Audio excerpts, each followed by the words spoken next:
Pro Group Management. Workers' comp that works for you. This is 7 at 7 from the Las Vegas Review-Journal. Good evening, I'm Jen Ah. Thanks for joining us on 7 at 7. In top stories, sponsored by Nevada Hand Silver Sky Assisted Living Community. Learn more at nevadahand.org. Las Vegas police agreed to settle 2 federal lawsuits for more than $3.5 million. To the family of Jason Dickman, who was strangled by his cellmate in 2021, $1.75 million. His father says his bipolar son should have been placed in a unit for people with severe mental illness. Also approved a $1.8 million settlement with Jasmine King. She says officers used an explosive to blow her door off in 2021, causing permanent eye damage.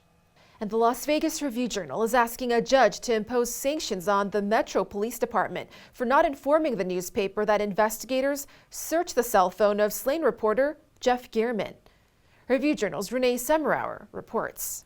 District Judge Michelle Levitt is scheduled to hear the newspaper's motion on Wednesday. The RJ has been battling to prevent officials from searching Gehrman's personal devices, which could contain information about his confidential sources. The newspaper has argued that Nevada's SHIELD law, the First Amendment, and the state constitution protect information on Gehrman's devices from being disclosed. Copies of police search warrants were released to the RJ in November.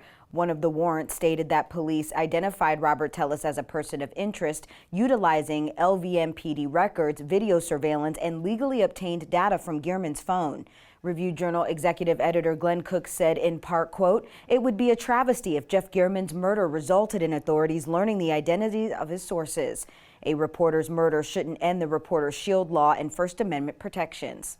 Metro claims access to Gehrman's devices would be helpful to both the prosecution and Tellis's defense, and that not searching them would violate Tellis's constitutional rights.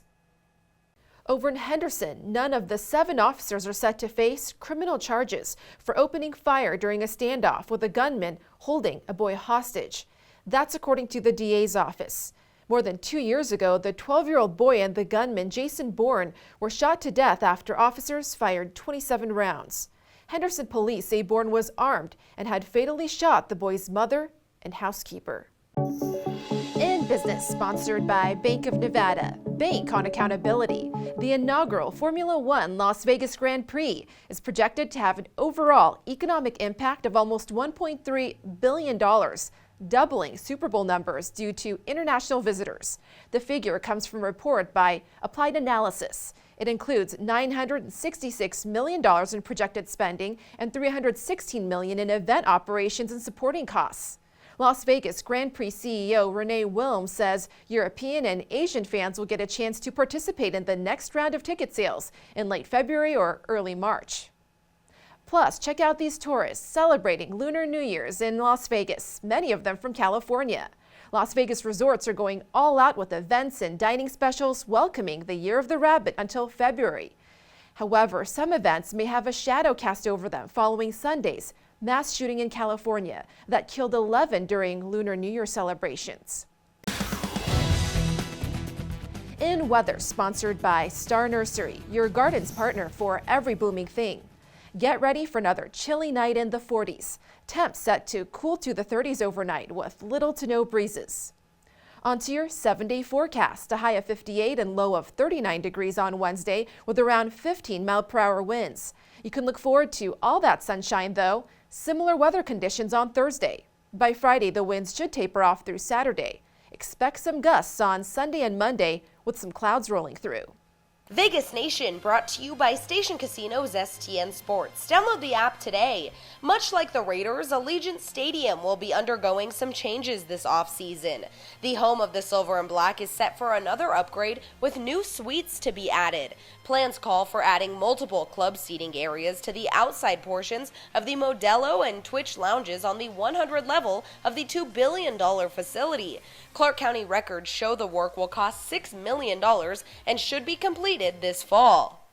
In Health, sponsored by Boulder City Hospital.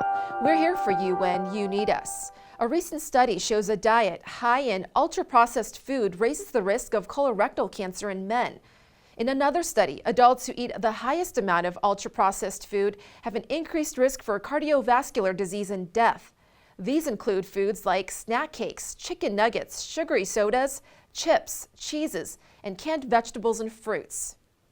And most parents know too much screen time and exposure to poor quality programming is not ideal for kids. Mayo Clinic experts say it can lead to obesity, behavioral problems, delays in language and social skills, violence and attention problems. So make sure to enforce time limits. Sports brought to you by D&R House of Diamonds, making luxury affordable, located in downtown Summerlin.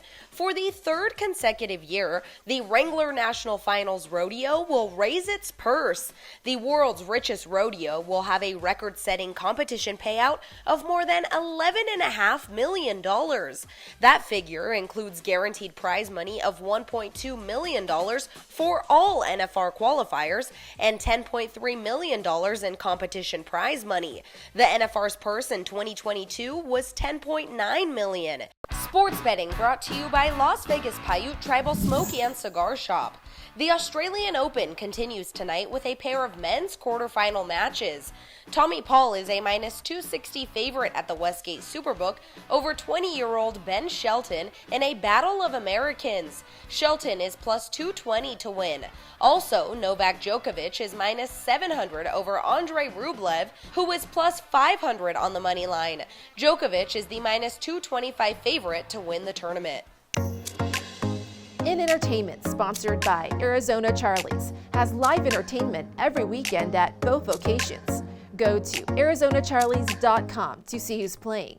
The MSG Sphere's president sidesteps questions about the band U2, but promises 4 to 6 superstar acts per year. Lucas Watson took the stage at 2023's Preview Las Vegas, saying announcements for artists will come soon. We're told U2's opening dates are being reviewed pending progress on the $2 billion project.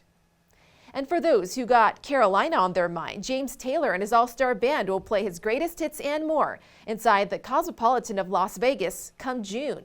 Tickets go on sale Saturday. Thank you for watching 7 at 7.